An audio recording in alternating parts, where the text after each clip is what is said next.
On September 1st, 2025, the governing body of Jehovah's Witnesses released the new edition of the textbook for elders titled Shepherd the Flock of God. In this video, I'll go over 4 points that especially caught my attention in this new edition. We'll talk about hot topics such as blood transfusions, Jehovah's Witnesses lying in court, the treatment of those who have been removed from the congregation, and higher education. In addition, we'll compare this new version not only with the previous one, but also with the book I personally used back when I was an elder in the 1990s.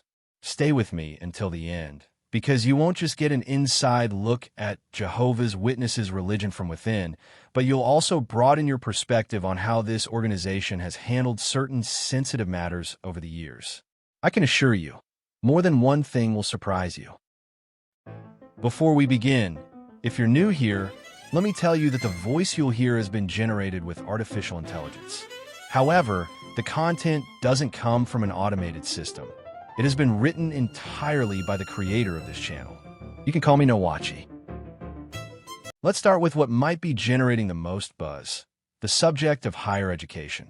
You'll remember that in the previous version of Shepherd the Flock of God, it was listed as a possible reason to dismiss a ministerial servant or an elder if he, his wife, or even his children attended university. Well, that reason has now been removed. The only remaining grounds for dismissal are the following.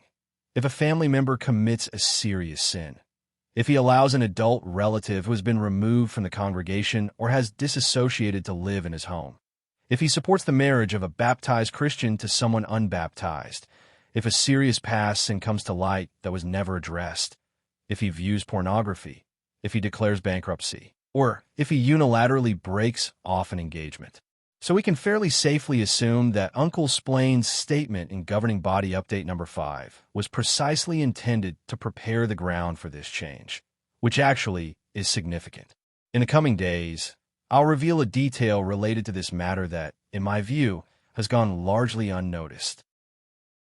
We've already seen that an elder or ministerial servant who allows an adult relative who has been removed from the congregation or has disassociated to live in his home can be dismissed from his position. That, in itself, is already shocking. But there's more. Socializing with someone who has been removed from the congregation or has disassociated, even if it's your relative, can also be ground for you to be removed from the congregation. Let's see what the book says. Under Appendix A, Matters Requiring the Formation of a Committee, it mentions what is called brazen conduct. Although no exhaustive list is provided, the book points to 2 examples that fall into this category. Unnecessary association with those who have been removed or have disassociated, and dating someone who is not scripturally free to remarry. Now then, what does it say exactly about unnecessarily associating with those who have been removed or have disassociated? I quote, "Unnecessary association with persons who have been removed from the congregation or who have disassociated themselves. There is a difference between simply greeting a person who has been removed from the congregation or who has disassociated himself and socializing with him. A committee should be formed if, despite repeated counsel, an individual willfully and continually engages in unnecessary association with a non-relative who has been removed from the congregation or who has disassociated himself. A committee should be formed if, despite repeated counsel, an individual persists in associating with a relative who is promoting apostate teachings or wrong conduct. This goes straight to those who claim that Jehovah's Witnesses no longer practice shunning, or who even go so far as to lie in court by claiming that it's voluntary. I ask, is it voluntary if doing so can get you removed from the congregation? Of course not. Isn't it evident, then, that shunning is still very much in force? Now let's talk about lying. The textbook that was used back when I was an elder said that deliberate, malicious lying, as well as bearing false witness, was a cause for being removed from the congregation. Since it gave no further explanation, the impression was simply that lying is bad, period. However, with the most recent versions of the Shepherd book, the door has been opened for people like Philip Brumley, the Watchtower's chief attorney, to boldly lie in court. If you're not familiar with this issue, I've linked a video above where I review this and other cases of Jehovah's Witnesses lying in court. Okay, But what do the latest versions of the Shepherd Book say on this subject? I quote, "Deliberate, malicious lying, bearing false witness. A committee should be formed only if there has been a practice of deliberate, malicious lying. Malicious means deliberately harmful, harboring ill will or enmity. A committee should not be formed for mere exaggerations or petty, misleading statements of relatively minor consequence or for lying because of momentary pressure or fear of man. Generally, a committee should not be formed if a Christian accuses another Christian of making false statements in a court dispute. For example, this may involve divorce, child custody and support, and so forth. In such situations, the court has the responsibility to determine what is truthful in rendering a judgment. Therefore, the Christian making the accusation can express his concerns to the court. Put bluntly, if you're one of Jehovah's Witnesses, you can get away with telling your little white lies from time to time. And if it's for Jehovah's cause, you can lie outright. Nobody is going to judge you for it. Now we come to a delicate subject because it deals with people's lives, the matter of blood transfusions. This section is found under actions that may indicate disassociation.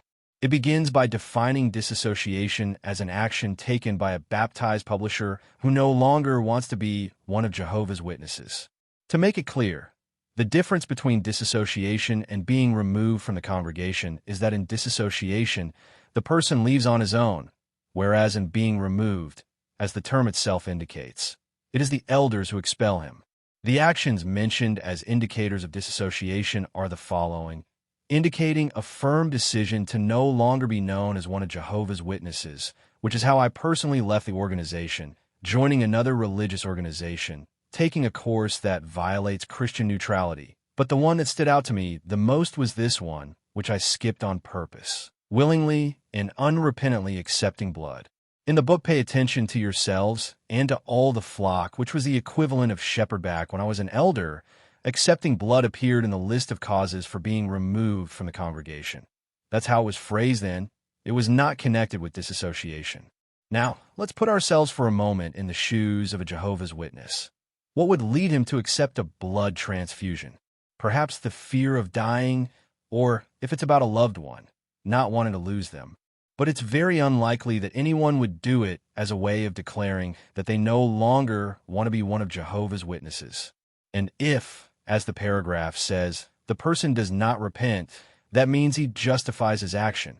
In that case, it would amount to a difference of opinion with the governing body, which they could even categorize as apostasy.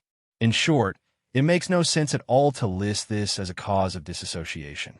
I'm aware that this change has been in effect for some years now, but that doesn't stop me from asking myself, why did they do it?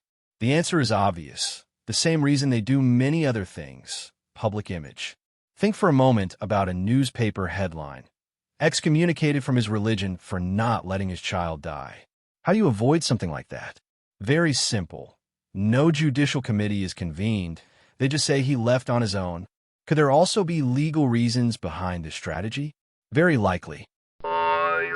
In summary, we've seen that it is no longer a cause for dismissal as an elder or ministerial servant if he, his wife, or his children attend university. Shunning is still very much in force among Jehovah's Witnesses, no matter what they claim. So-called white lies, and especially lies told for Jehovah's cause, are fully permitted. If you accept a blood transfusion, you are not removed from the congregation. Instead, you are disassociated. It may seem like just a technicality, but it's a very useful one for polishing their public image and, without a doubt, for avoiding legal problems. There are surely more aspects we could point out in this new edition of the Shepherd Book. If I come across them, you can be certain I'll be sharing them here on the channel. Let me ask you something. Do you want this content to reach more and more people who need it? It's very easy and it doesn't cost a thing. Just subscribe, hit the notification bell, leave a like, and share this video with anyone you think it could help. Thank you for being part of this project. See you soon.